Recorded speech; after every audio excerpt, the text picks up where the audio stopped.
परत एकदा विदर्भ किचन या चॅनलमध्ये तुम्हा सर्वांचे स्वागत आहे. तर सकाळचे 7 वाजलेले आहे आणि सर्वांना गुड मॉर्निंग.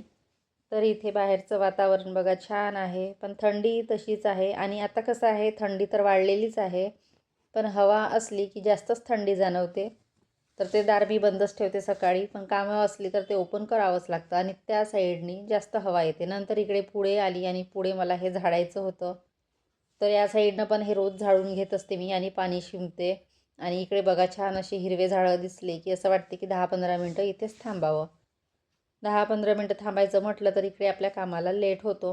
म्हटलं जाऊ द्या, ऊन आली की नंतर तिथे उभं राहू थोडा वेळ. त्यानंतर इथे हे झाडून घेतलं आणि ही रांगोळी आधी मी फळ्याने झाडून घेते, म्हणजे सुपडीमध्ये जमा करते, त्यानंतर ते झाडून घेते. नाहीतर मग काय होतं की सर्व अंगणामध्ये ते पायाला कचकच लागतं, त्याच्यामुळे ते आधी सुपडीमध्ये काढून घेते. त्यानंतर हे सर्व झाडून घेते आणि नंतर मला पाणी शिंपायचं होतं.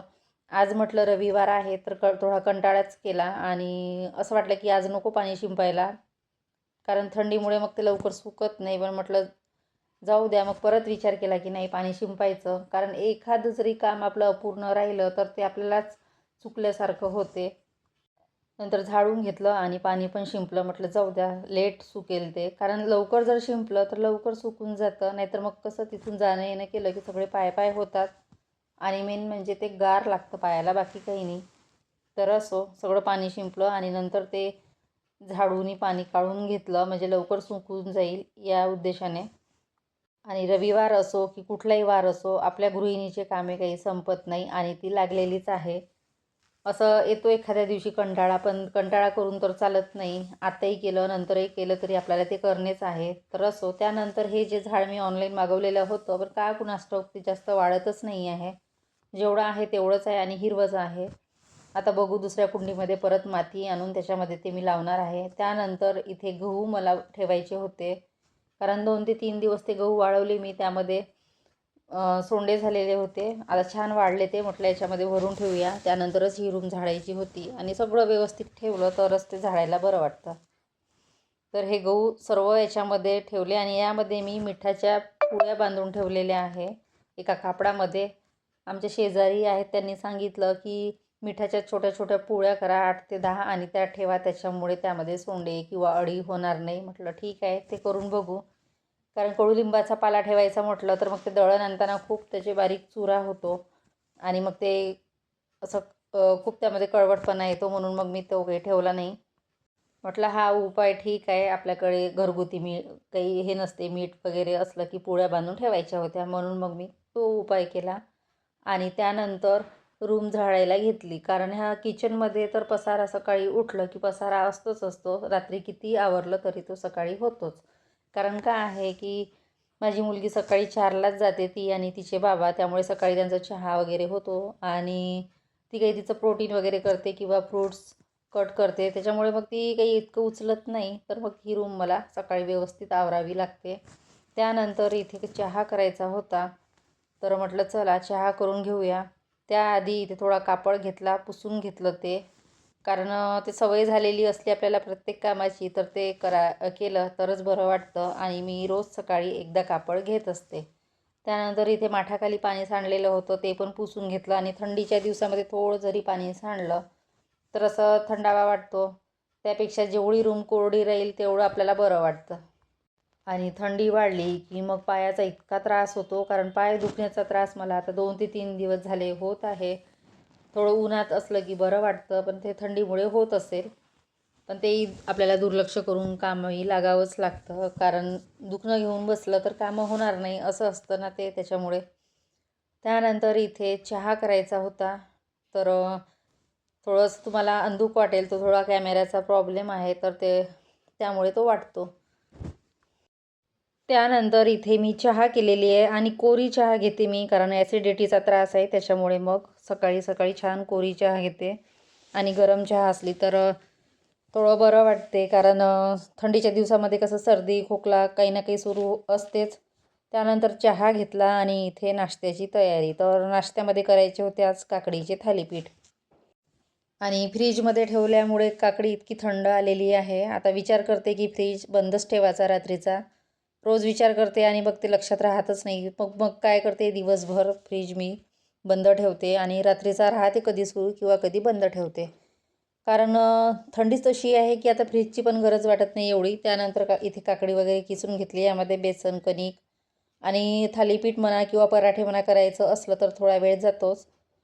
तर आपलं पोहे, उपमा कसे लवकर होतात, तर थोडा काकडीच्या थालीपीठला वेळ होतोच. आणि काकडे कोणीच खात नव्हते आमच्याकडे. म्हटलं जाऊ द्या थालीपीठच करूया.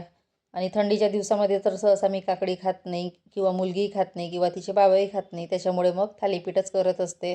थालीपीठ केले की ती आवडीने खाते. तर इथे मी आता दोन्ही साईडनी करणार आहे आणि छोटे काही केलेले नाही थालीपीठ, बऱ्यापैकी मोठेच केलेले आहे. कारण हे करता करता आता 9:30 होत आलेले आहे. रविवार होता त्यामुळे थोडे कामं लेटच झाली आणि लेट झाली की इकडे मग बाकी कामाला लेट होतो. तर इथे अशा पद्धतीने केलेले आहे. आता मी दोन्ही साईडनी तवा ठेवून करणार आहे ते, कारण मग लवकर होतील आणि मग मला भांडे घासायचे होते. नाश्ता झाल्याशिवाय भांडे होत नाही आमच्याकडे. कारण की काय आहे की परत नाश्त्याचे भरपूर भांडे निघतात. त्यानंतर एकीकडे पाणी लावलेलं आहे.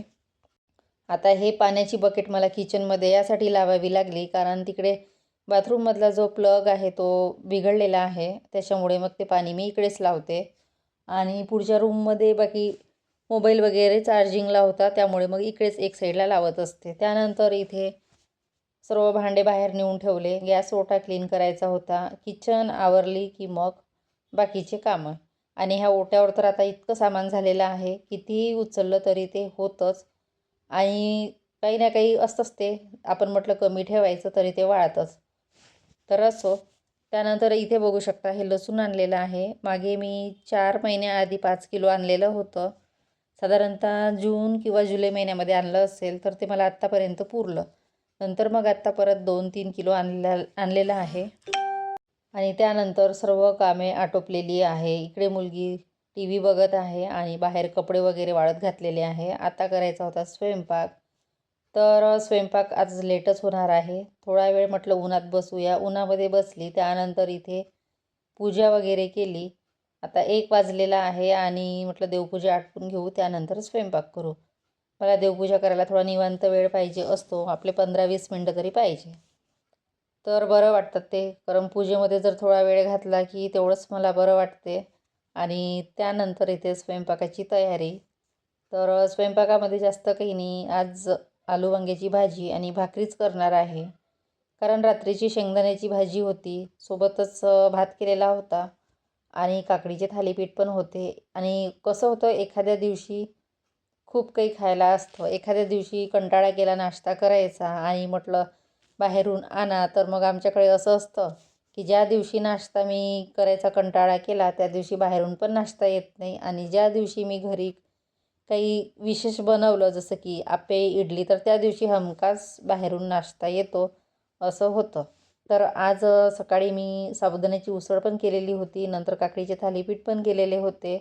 आता उसळचा व्हिडिओ तो काही मी शूट म्हणजे केला, पण तो यामध्ये ॲड केलेला नाही आहे.